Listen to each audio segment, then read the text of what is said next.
Welcome to A H.I.P moment with string theory. I'm Andrea Newman, and this is Louise Stubbard, and we're co-artistic directors. Of string theory? Well, I already said string theory. Oh, okay, sorry. Okay. All right. We're gonna have outtakes. Okay. All right.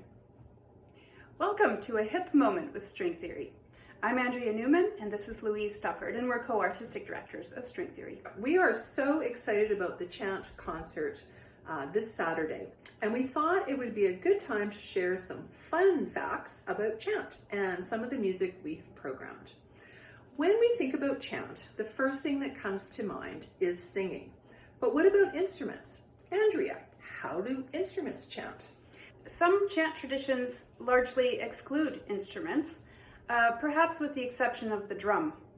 However, some of the earliest known music notation indicated that instruments would accompany the voices. In the 1950s, clay tablets were discovered in Syria that date from the 14th century BCE, which have musical notations written in cuneiform, along with instructions for how to play the song on a type of lyre. We know that instruments were a part of the chant music of ancient civilizations. Our exploration of chant will include the music of 12th century mystic Hildegard of Bingen. Her music was mostly plain chant, whereby religious texts are sung just in a simple unaccompanied line. Her plain chant, O frondens virga, which means O blooming branch, is an antiphon, which is a musical phrase sung before and after a psalm or a canticle. String theory is reimagining this plain chant in our own arrangement with our Baroque strings. We have taken this single line of music and expanded it to include 5-part harmony that supports Hildegard's original melody. Andrea has done a very interesting thing, taking a compositional technique used by Arvo Pärt and applied it to the Hildegard piece.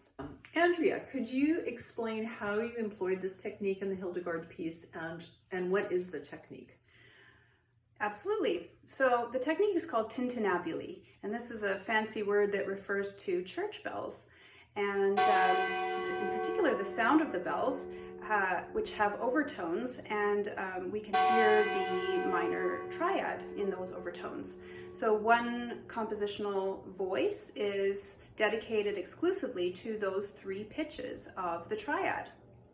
And then the other voice is given the melodic pitches of that same mode or key. Similar to plain chant, the movement of the 2 voices usually is parallel or oblique. And so what results is something that's reminiscent of ancient chant. So I thought this would be a really interesting way to retrospectively look at Hildegard's ancient music. That's excellent, and people can actually listen for that now when they hear the beginning of that piece, that technique. So great. Fantastic. Hope to see you at the concert and have a great day.